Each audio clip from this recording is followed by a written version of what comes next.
Hey there viewers, welcome back to Rayofalltrades. I met up with a guy that was selling on one of the local sites, and he had a 661 that the cylinder had, or the piston had burnt up in it, something like that. And he said, I've got all the parts, I got all of the nuts, the bolts, everything. The guy was fantastic. He is such a nice guy, and he took so much care disassembling this thing. So it's a MS661 Stihl with a 32-inch bar, and he wasn't kidding.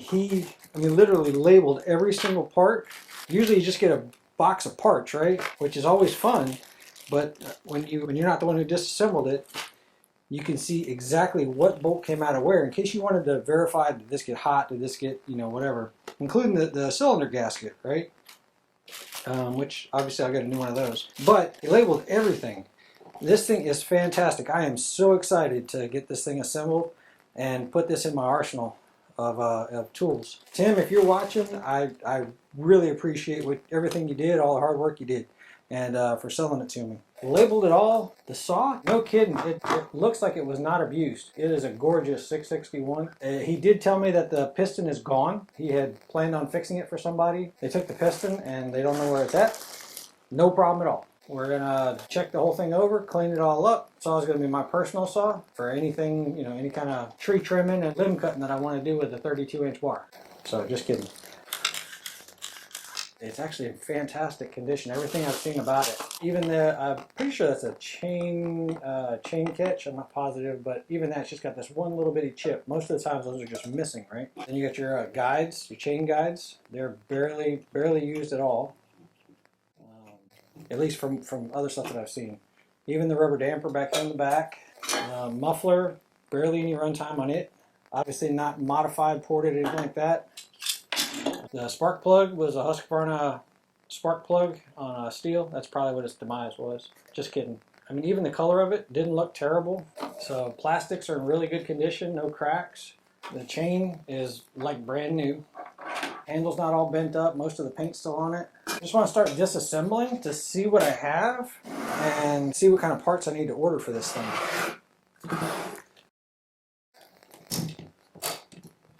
Chain brake feels right.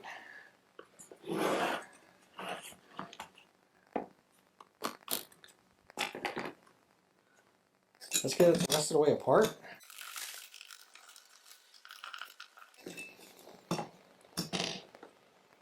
Okay. What's the cylinder look like? On the exhaust side, yeah, it's got some what feels like transfer. It feels like it's on top as opposed to the chrome being gone. So, but it was scored up pretty good on the exhaust side. The intake side is smooth as can be. I'm going to try the muriatic acid trick first, try to get some of that gone, and then whatever's left I'll try to use some of that crocus cloth and whatnot. So decompression valve feels a good solid click. Got a little bit hot, barely discolored, and then there's a little bit of heat right here. Crank seems to move pretty smooth. I mean, it's smooth enough that I can actually feel when it passes by the coil. Don't see any damage to it. It's not all scratched up. Man, I'm getting excited. I really am.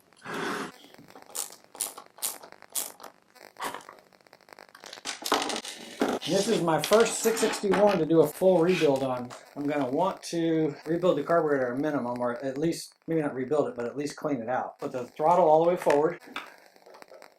Hold it in place.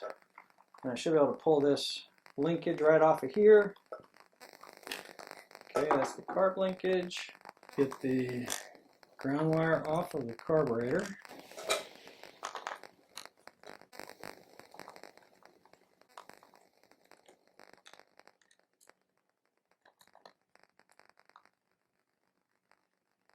Just leave that loose so we know where it goes.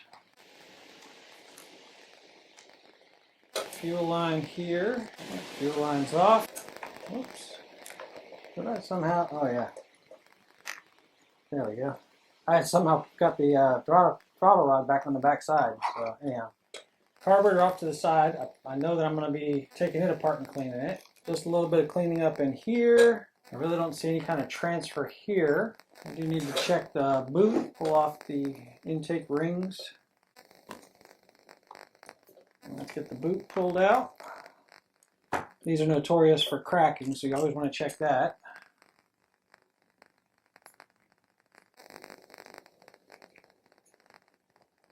So the problem with that exhaust being scored like that, I don't think it was straight gassed. I think it just ran lean. But to be sure, I am going to replace the crank seals at the same time. It needs a new sprocket. That's pretty well worn. And that's pretty normal too, by the way. Those things wear out.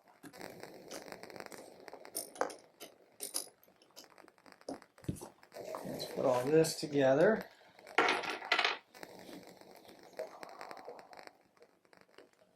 You need a pair of vice grips to pull this off. Be very gentle squeezing on these things. You don't want to crush it. You just want something that's going to grab it.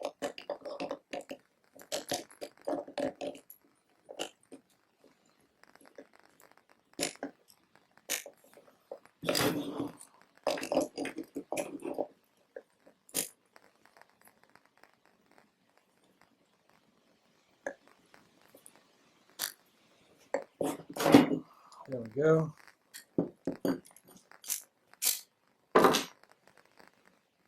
Yep, all that dirt and stuff just gets collected up around that clutch.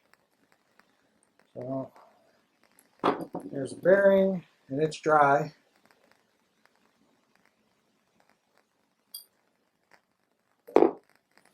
Let's see, I don't see any burn marks, so that's a good thing. Anyway, I'm going to get a protector for this, and we're going to get this clutch off, and then we're also going to get off this flywheel. Let's get the chain brake off of here.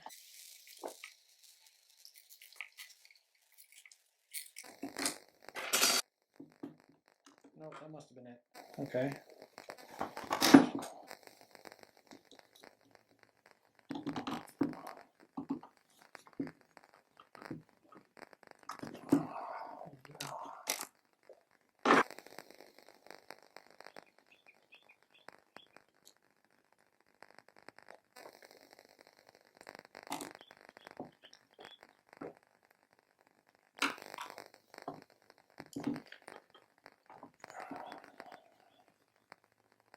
Some saws don't have this bolt down here.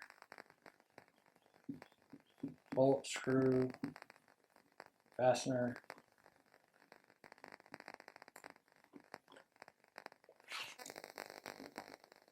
Get the brake assembly off. I wonder if that oil pump was leaking, and that's what caused all that. It's not what caused its demise, but I wonder if that's what's actually caused all of this extra oil. So I just put that block in there. That'll hold the connecting rod. So the sacrificial block that's right here is going to keep this from spinning. This is reverse thread, by the way, but the sacrificial block is going to keep this from getting smacked around onto this base plate. Tightening mode, basically, to get this thing off here because it's reverse thread.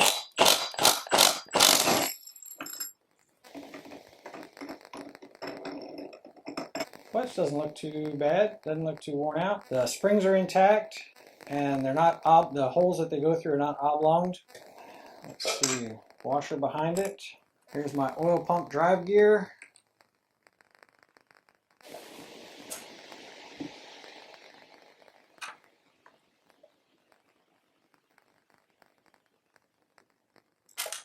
Yeah, it wouldn't surprise me at all if this thing had the oil pump was leaking, causing all this excess dirt and stuff.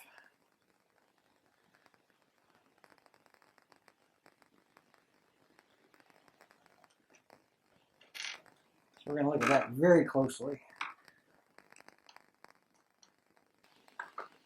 All right, so oil pump's out. Then there's one of the seals that we're going to replace. So I'm going to order one of those. There's not discoloration here. 17 millimeter, but you got to have a thin wall to get it in there. This one comes off the normal direction. Be very careful because we're going to be pulling it off this direction that this hasn't rotated on you. Go ahead and set it in place. I'm going to put the drill in, or the impact in reverse. You know, righty-tighty, lefty-loosey. So this side's normal.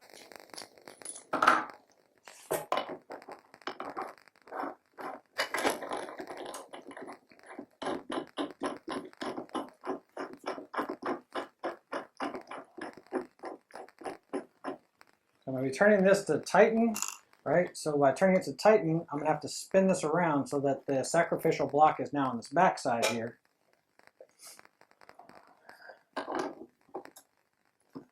And then we're still gonna use an impact because I really want to have the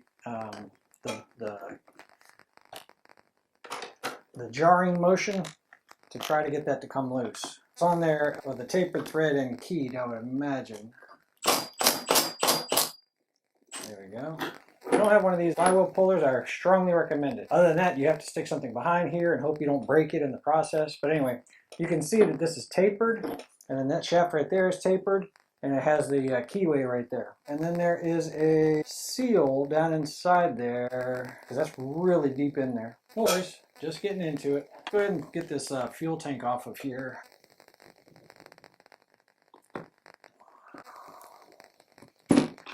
Pull the impulse line off of the motor itself. And I'll tell you what, we will put that screw back in place. No, we won't. Okay, we'll put the screw back in place here. Yeah, it looks like there was a couple of screws that came through the front here that were already out of it, so I don't need to, you would have had to pull those out. And then I've got my wires coming off of my coil. Let's see if I can get those fished through, or do I have to disconnect somewhere else?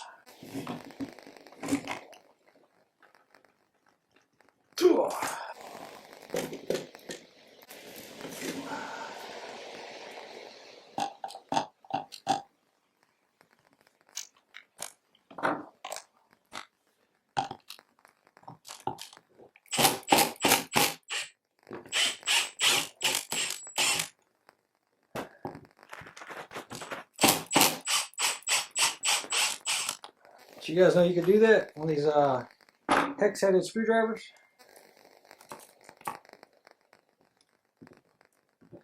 If you've done it before, leave a message down in the comments. I'd love to hear if I've stumbled across something that's really cool, or if it's commonplace, everybody knew it.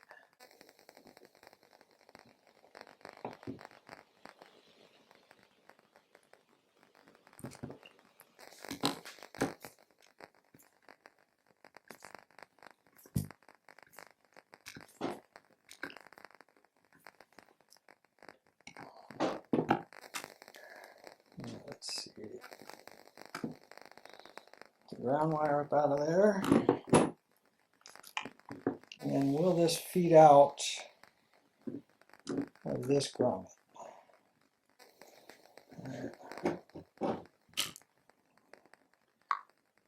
I was able to fish the wires up through that grommet right there. And I would prefer not to have to split the case if I don't need to. First I'm going to clean it up with some old gasoline. Well, first a rag, then some old gasoline, then I'm going to put it in the parts washer and try to get this thing cleaned up. Before I order anything, I'm going to see how close I can get this cylinder, because it's got a lot of transfer right in there.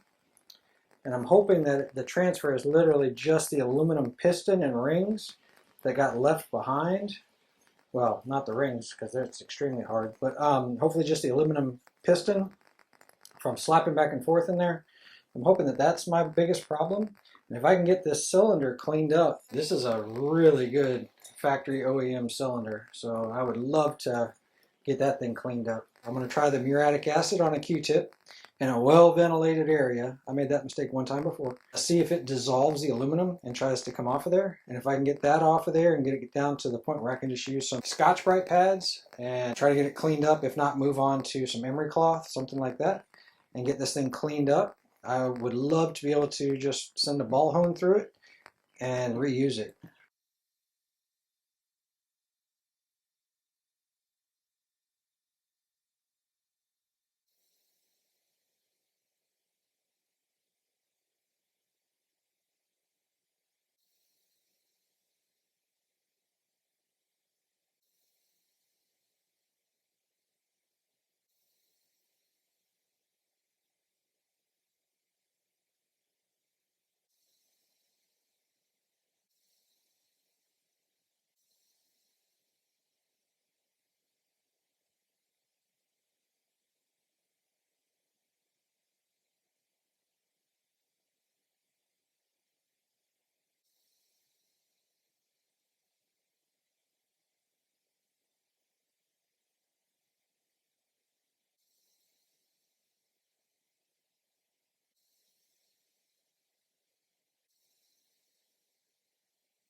Alright, some parts arrived for this thing. Kind of excited. Got a Meteor piston with caber rings and really nice looking. Came with a new wrist pin, caber rings. I could not find one that came with the bearings, so I ended up buying some aftermarket bearings for this thing. Tried to get some crank seals, and Farmer Tech was the ones who came up with very highly rated and everything else. They make a lot of aftermarket 660s, things like that, or I think they're 066s. That's what they call them. Before I start putting the cylinder and everything together, just in case I have a problem, let's go ahead and get these seals put in. So the seal on this side is buried really far down inside there. Let me take this and punch a hole through it. What I'm going to be doing is punching a hole right about here, right between the seal, the metal, and the seal itself, to try to get something to bite hold of that, like maybe a screw or a pick or something along those lines, and then we're going to try to pry it out of there. My massive hammer here.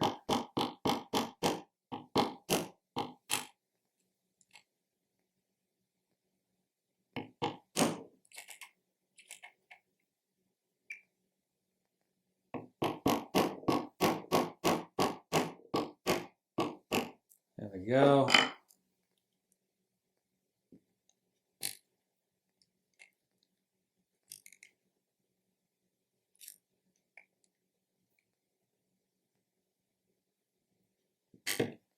Alright, got a hole started. Try to grab a really small screw with a coarse thread and screw it in there and try to pry it out. Let's see if we can find something. Maybe that one. You just don't want to hit the edges of the either the crank or the body of the saw.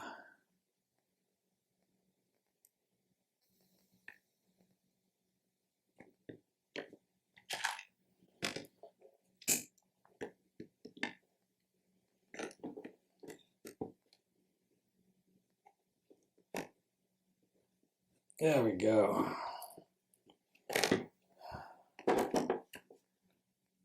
Oof.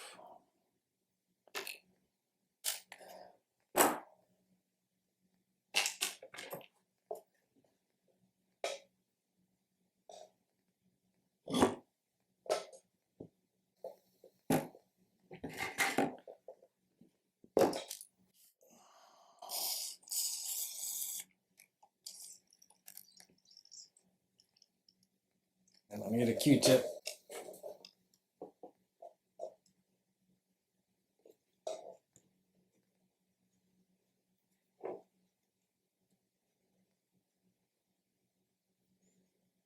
Grab just one more because I saw a lot of particles coming out of that one.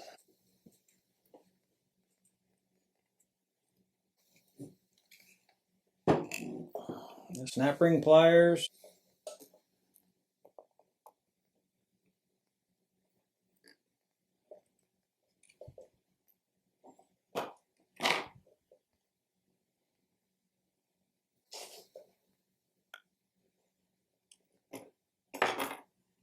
Right in the middle of the seal, just like that last one. Right in the middle of the seal, just like that.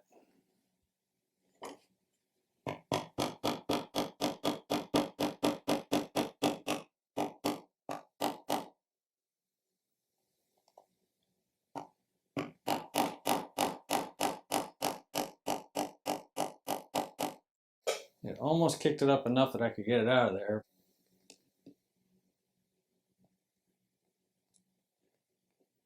There you go. I think just me pushing on it helped it.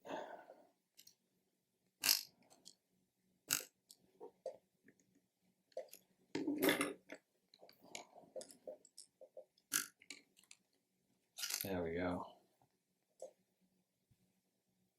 All right, let me go get a couple of sockets that match the outer diameter here so we can drive these back in. Looks like a 5/8 12 point and a 7/8, probably a 15/16 would be better. I didn't see mine sitting over there. Let's grab a little bit of 2-cycle. Be careful putting these seals on. You can actually flip the inside of the seal out, and then that spring will come out. So if you're fighting with it, you might have to get a piece of plastic and make it work like a cone. It should slide on just like that. Okay. And just be very careful because you only get one shot at this.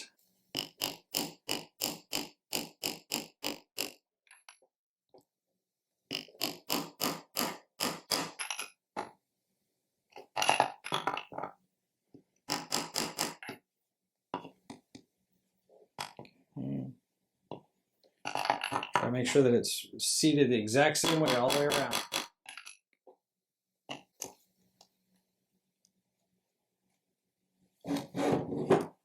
Let's get the other side installed.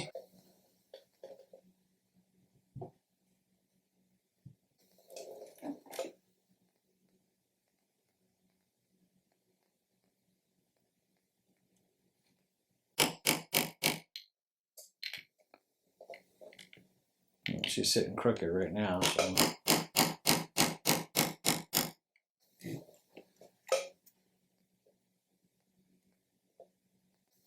It does have a ring down there. I'm trying to get it balanced.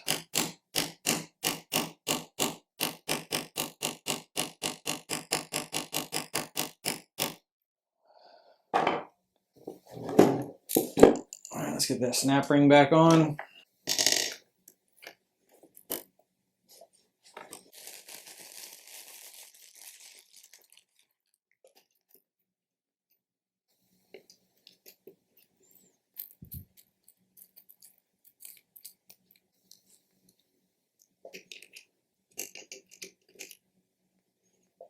Alright, so arrows pointing towards exhaust. Just gonna dry fit real quick.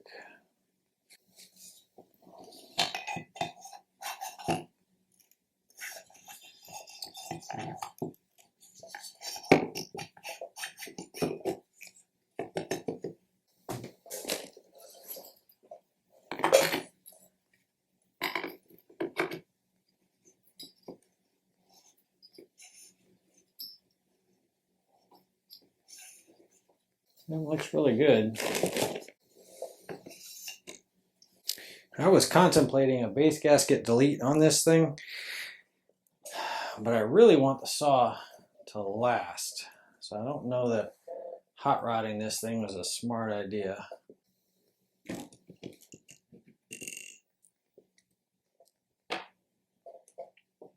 So I did a lot of work on the cylinder itself. There's still a couple of marks that I just could not get out.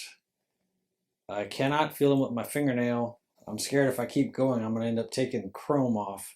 I mean, the chrome's starting to come off the backside right here from where the old cylinder was, or the old piston was hitting. Considerably better than it was. Let's check the ring end gap real quick.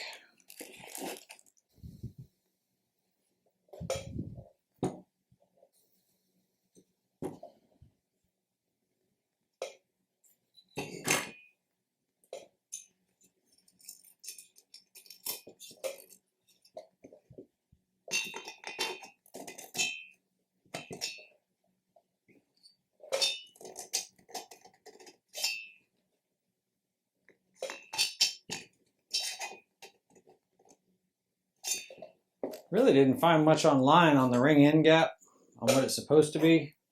A lot of people are saying somewhere between 5 and 10 thousandths. And 10 almost makes it all the way in. I'm guessing we're somewhere about 9 or 10, something like that.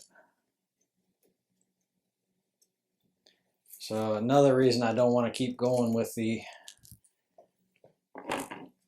polishing and sanding and everything else. Get these rings on here. So there's a locating pin for the rings. There is also a tapered side to the rings themselves. This one has a slant this direction, which means that this, since the pin is at the top of that groove, this is the direction for that ring to land. Let me get a clean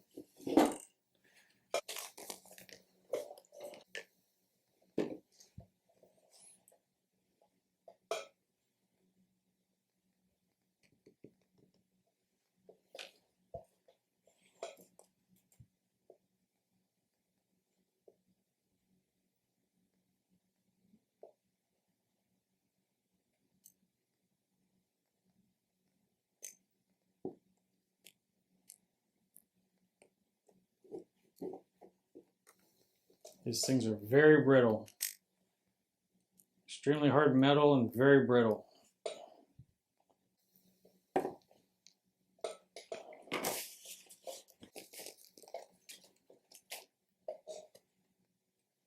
Again, be very careful, but the locating pin is at the top of the groove.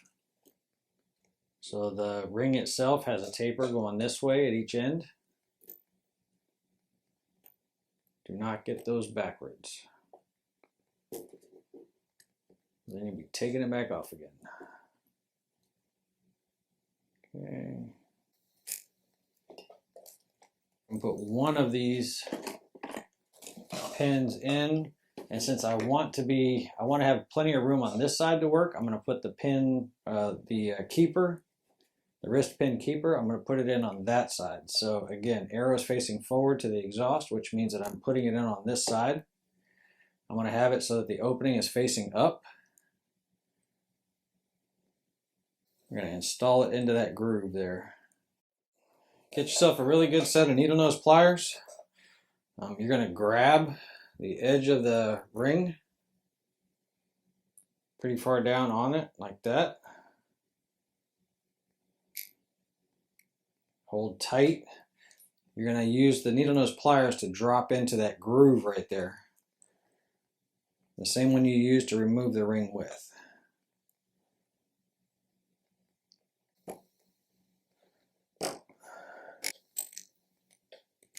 So I went too far. Use the pin to push it back into place.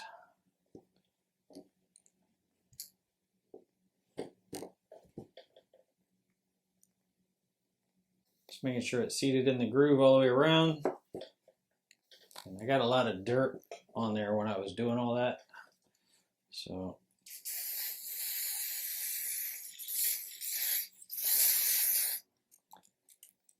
we're going to lube it back up, but I just want to wash the dirt off of it.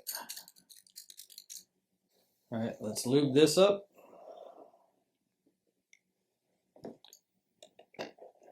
Again, arrow facing towards the exhaust.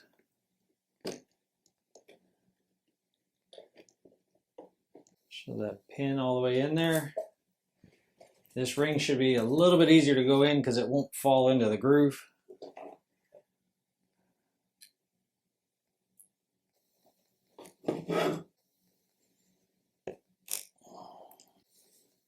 Okay, make sure it drops into the groove, and then I like to push the opening so that it rests at the top.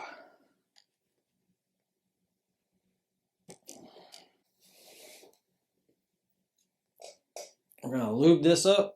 I'm going to get a ring compressor. I'm going to line up these rings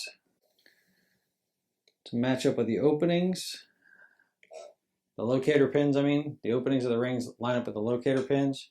We're going to get a ring compressor. I'm going to put some lube in here. We're going to drop that on. I've installed plenty without using a ring compressor, but let me tell you, this cheap kit from Amazon has saved my bacon several times. So, because if you can't get it, you're trying to shove stuff inside there to make it fit, right? And that's not a great way to do it.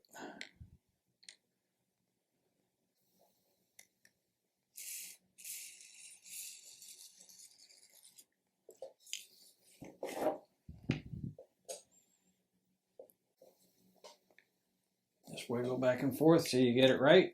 And I'm going to hold tension as the piston is trying to go down. By the way, make sure that you have the exhaust facing forward.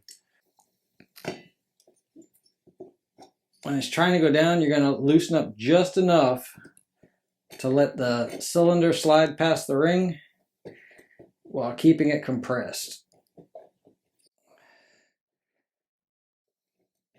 There we go. And then you can pull out your ring compressor.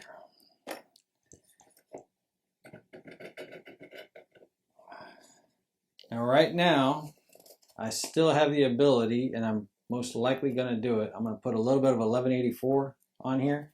Already here, a lot of people say, no, just put on the gasket dry.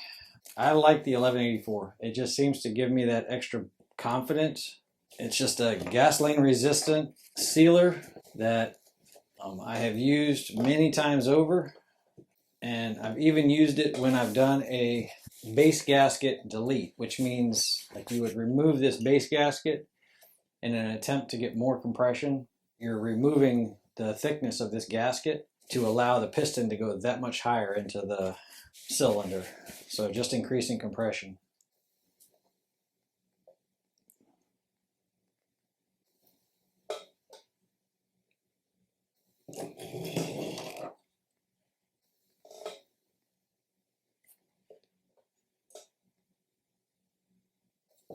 Just a super thin coat. Doesn't look like it, but this stuff is super thin. It's kind of watery-ish. Not that gasket.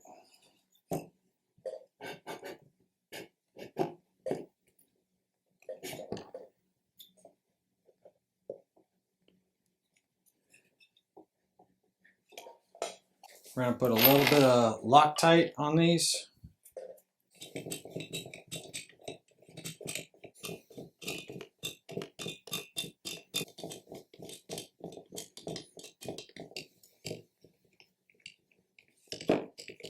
Crisscross pattern.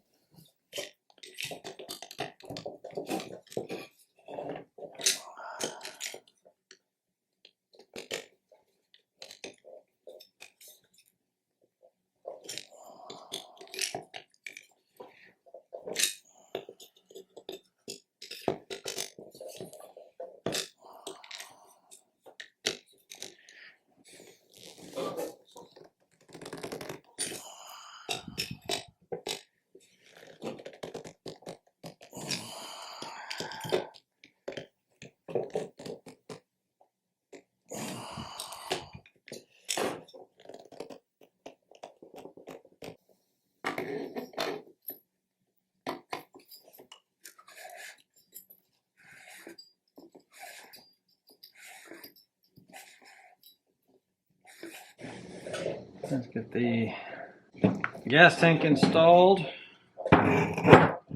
These two wires here. That part's going to go on there. I'm going to shove the wires up through, down through this hole. Shove the wires down through that hole there, and then the grommet goes right into that same space. I want to get the intake boot fastened in place, and I also want to get the impulse line fastened in place. The mount on there, it's keeping me from fastening this. Sorry, that was holding me out, so I had to circle back around and get that first. Now I should be able to get the impulse line hooked up, and let's get the intake boot. I've already done it, but always check these for cracks right in this area here. Okay, any cracks right there will cause a lean condition or burn up the saw. Some people put this whole thing in through this side. I don't know why. I've always felt like it was easier from this, just doing it just like that. And there is a groove that boot needs to line up with. That groove is right there.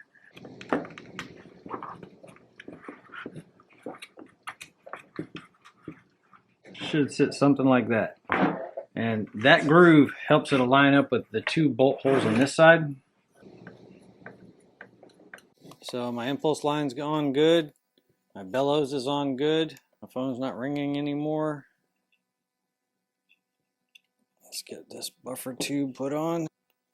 Looks like we need the oil pump next. Here's the adjustable oiler, which you access through there. All right, this is the oil tank side right here. And this is the oil supply side up here. So this one connects to here. This one connects to your oil tank.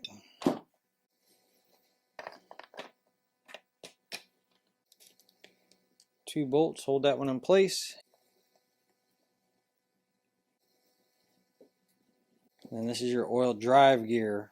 So as the clutch is spinning and grabbing this, it's turning these teeth right here. That's what's driving the gear that's inside this oil pump. So as this thing spins around, it's actually pumping oil from there and then pushing it out there.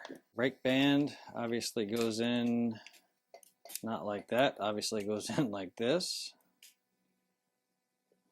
This spring is supposed to attach from here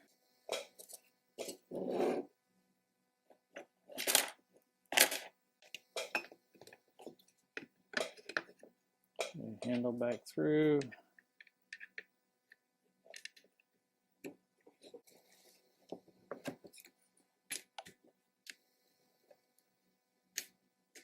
And slide all that on as one big piece. Oh, I see. So that spring right there was on that arm. That's what springs this back. Let's put the E-clip back on.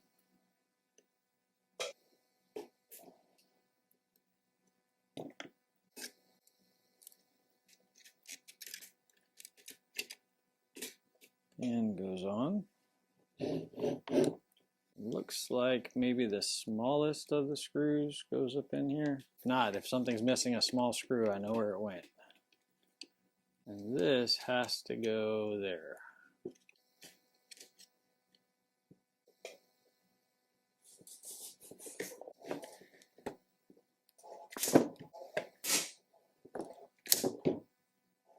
Alright, that seems to work. I'm going to call it a dust cover. So it says top, meaning not the top because it spins, meaning the top. This goes on reverse threads. I'm going to put a spark plug in here to give me some compression resistance. And we're going to use a small little impact to drive that in place. So let's put the decompression valve in first. These things are known for leaking, by the way. So a lot of people will put a plug in place of these. Not a spark plug, an actual plug. I'm not going to use this plug. We're going to replace it, but let's just put it in to give me some resistance. Okay, reverse thread, so I'm in loosened position on the impact.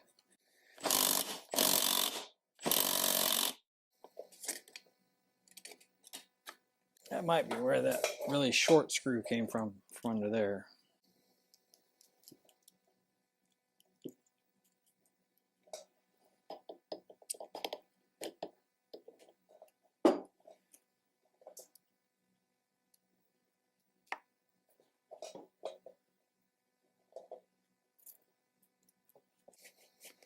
Forgot to order one of those.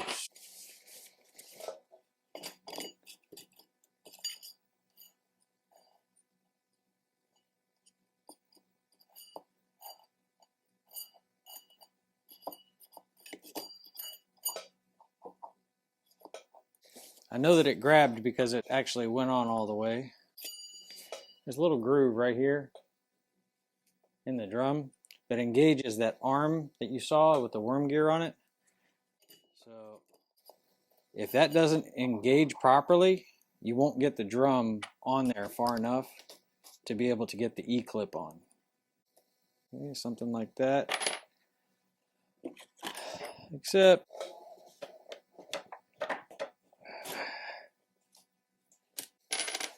let me see if I've got one of these real quick. So I found a new rim sprocket, 3/8 by 7. Doesn't say Stihl on it, so I'm not sure where I got it from. I found a few more when I was at it too.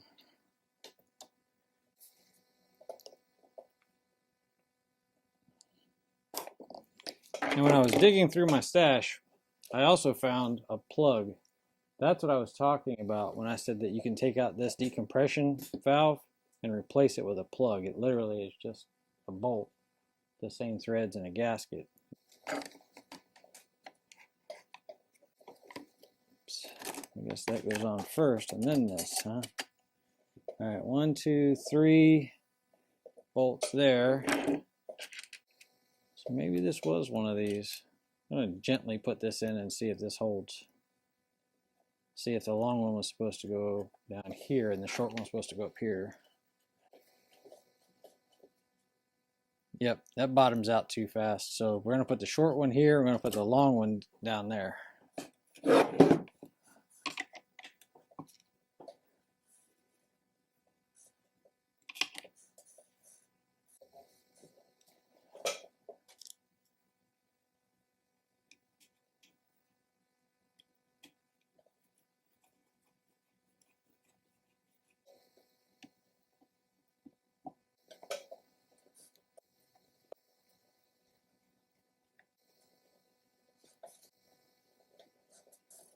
Put the flywheel on first.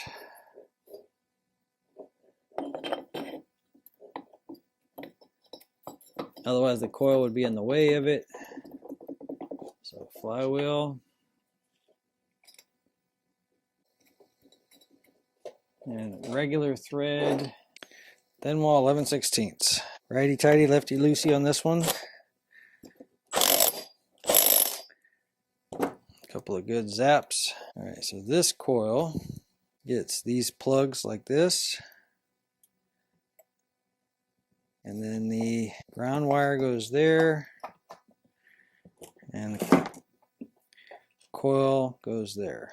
So let's get the ground wire on first.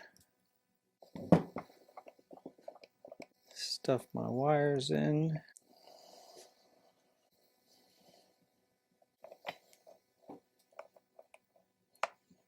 Snug them down, loosen them up. Got my business card. Pull it towards the business card. Make sure there's nothing stopping it, and snug them down.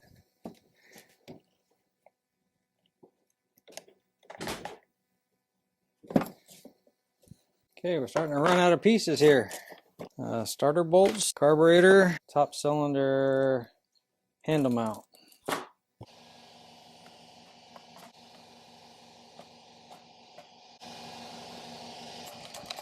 Guaranteed the long one goes through this handle. The other three should all be the same size.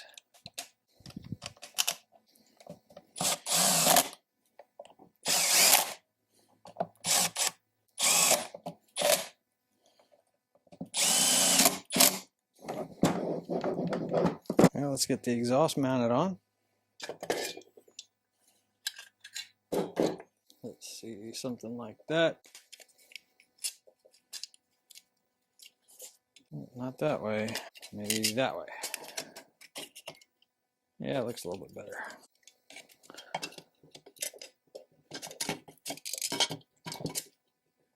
Let's run those in kind of slow.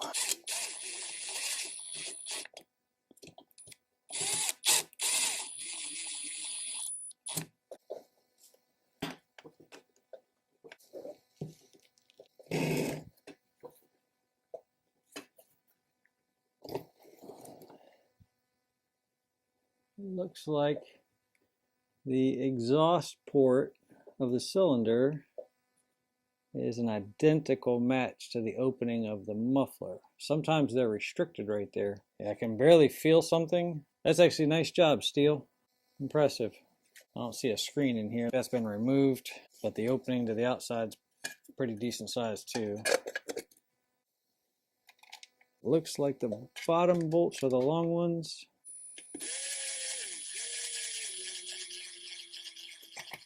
Yeah, the long ones fit on the bottom.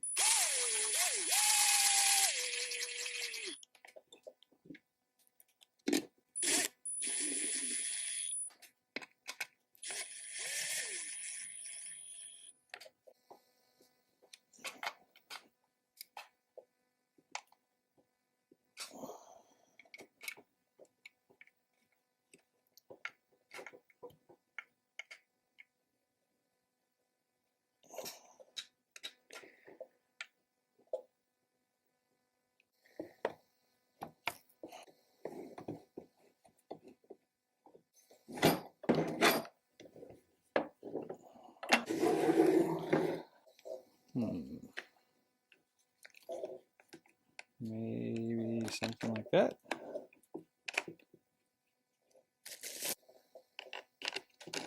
Let's just get these started.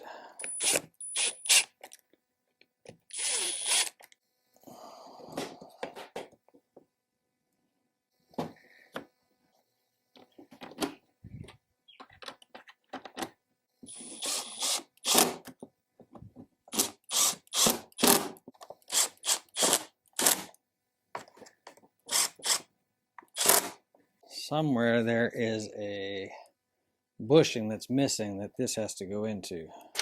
All right, let me keep looking. Nope, I don't see it.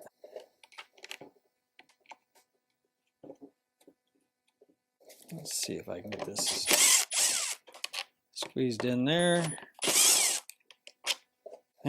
Even after washing this entire saw to this degree and a gallon of gasoline, and I am still getting grease everywhere.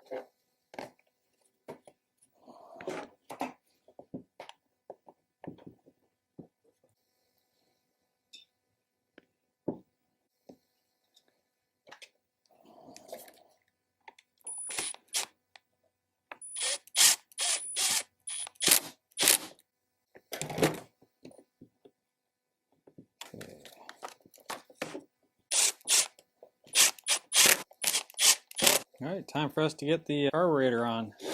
Let's just check it out real fast and make sure the carburetor is okay. It took so long for the parts to come in. I can't even remember if we had disassembled the carburetor to check inside it.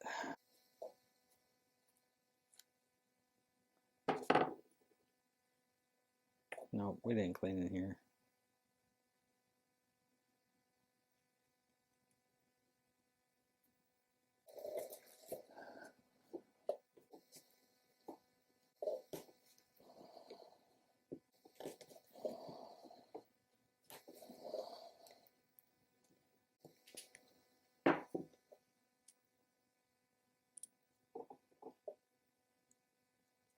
Haha. Y'all see that?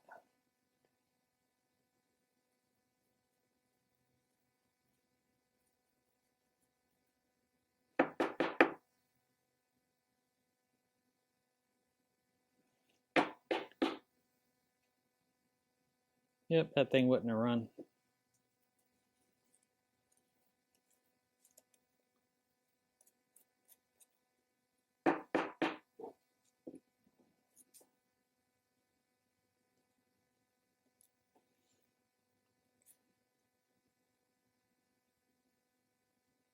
Let me get a razor blade and try to get this one off.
Oof. I think this side of the carburetor actually could have been okay. The diaphragm's okay. I was able to save most of that gasket. What do y'all think? You want to just run some carb cleaner through it and reassemble it? Or you think she needs a bath? I agree with you. Finished up with the ultrasonic cleaner. Cleaned everything up. Parts look good as new. Pull out that filter screen. So here's all my old gaskets. If I didn't get a good cleaner, this thing was really gummed up, I'd be pulling out these Welch plugs. So basically just take a sharp pick, poke a hole. You can usually pop these out. Put these Welch plugs right here back in, after you clean everything out. Put those Welch plugs back in, and you can take a flat, like a punch, and just gently punch those. And that's what these are, right? It's just what it's showing. I've had them where I didn't do a good job punching them back, and they ended up coming loose and leaking. So with the ultrasonic cleaner and blowing out all the passages and jets, I've had much better luck leaving the factory ones in there. And then when it comes time to go beyond that, a lot of times I'll end up replacing the carburetor. So anyway, that's the Welch plugs can come out and you can clean the passages underneath there, but what you're looking at when you get underneath there is just some holes, and those holes basically connect to each other. And the Welch plug is it's a way for them to manufacture the carburetor while still having access to everything, because it's like internal jets. So imagine a drill bit that has to kind of make corners and circles. So it's a way for them to manufacture it without having a magic drill bit. And the other thing is, it's a way for us to be able to clean this from the outside. It serves a couple different purposes, but it's basically passages inside the carburetor. All that to say that I don't plan on taking these out. I got the Stens carb rebuild kit 615726.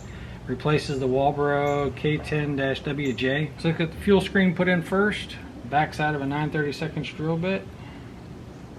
Place it down in there like that.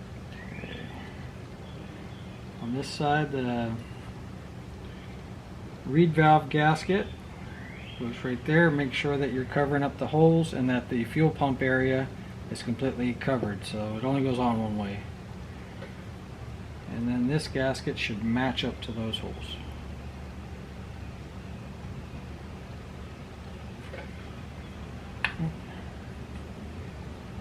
And this, the outline here matches up. So again, only goes on one way, and it's also got little detents to stop it. This side had the longer of the screws.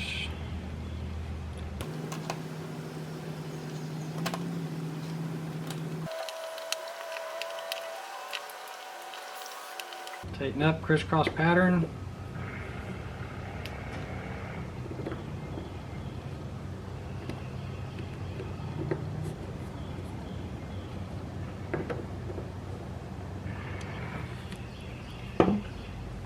On this side, the gasket goes first.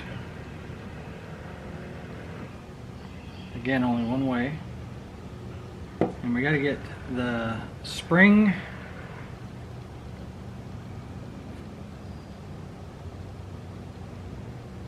the gasket didn't have to go before the spring and the metering lever. I just happened to do it that way. But anyway, the gasket goes first before the metering valve. So I like to try to set it up just like that. This divot right here on this side is facing down to catch that spring. And what you're attempting to do is balance it and put it all in at one time.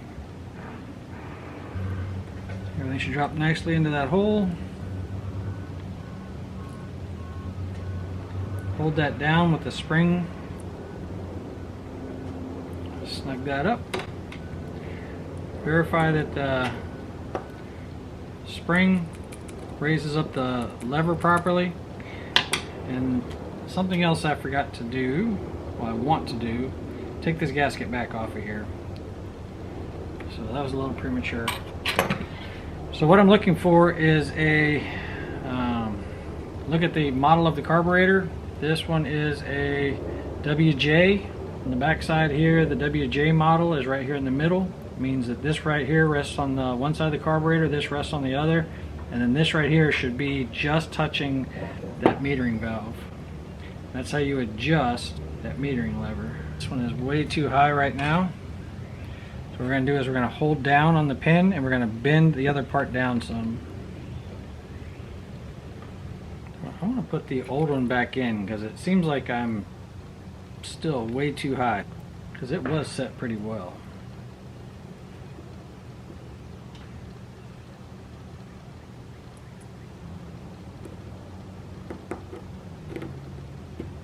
Yep, so with the new needle and the new arm, but the old metering lever, it's got a perfect adjustment, which means that this thing here was just bent or built too far out of spec, and it's not worn. What you'd be looking for is where if it's worn right here.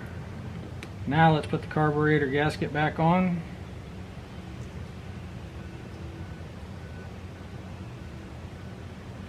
Those two in place. And then those have guide pins. Let's get those screws back in place.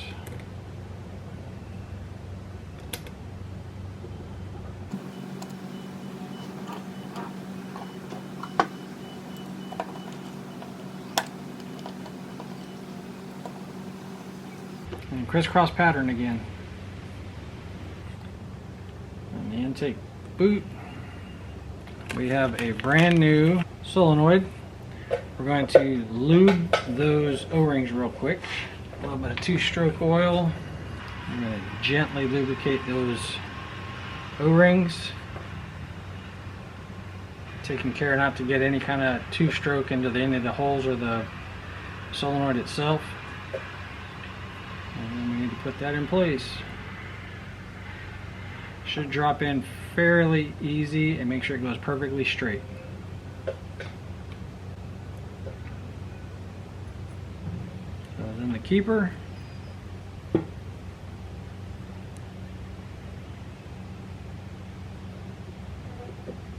Then this plug, that plug right there, drops into the solenoid.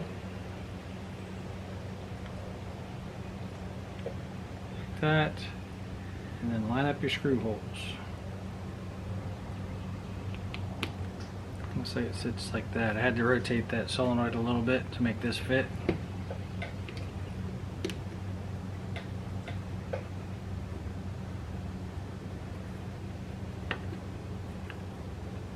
Snug those two down. Just remember that you're tightening a plastic against metal. And then you've got this switch right here. There's an arm that's going to contact that. And when we put the choke on, so when we engage the choke, see it pushes on that lever. So basically if you're in the start position, you know, the triangle position at the very bottom, it's engaging this switch, which is changing the amount of fuel because it knows it's still in choke. So normally you would start a chainsaw in choke position and it would run really rough, and then, you know, after it warms up. But this switch right here is what is telling it, hey, you're still in the choke position, which is why it can run for 1.5 minutes in the choke position. We're going to put this fuel filter in and put the carb back on. Old filter off of here. Get the old one out. And the new, much finer micron filter put in its place.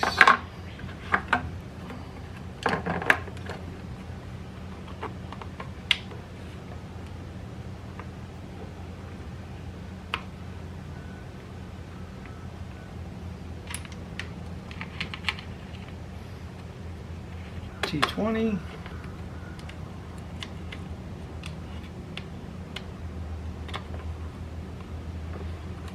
Get that ground wire hooked up before I get too far, just to make sure I don't have to take it back out again.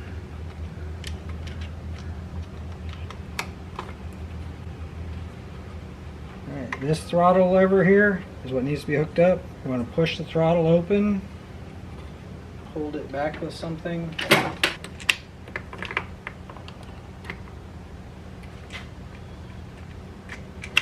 And that lever should be able to drop up on there. And then you verify that it works.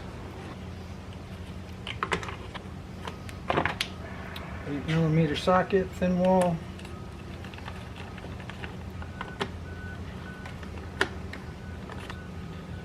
Your air filter holder, I think that's what that's called. A new air filter on this thing. We want to put a brand new plug in it. Check the gap for 30 thousandths.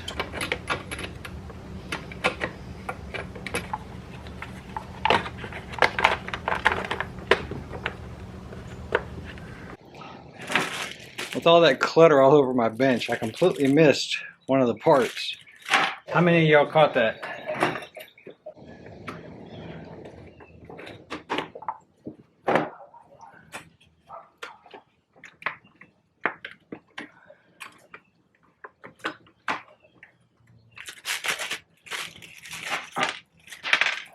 I was cleaning up my bench ready for the next revival, stumbled across this and said, oh no, this goes here. Looks like this probably goes here. Let me tighten up the first one.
This thing is a monster.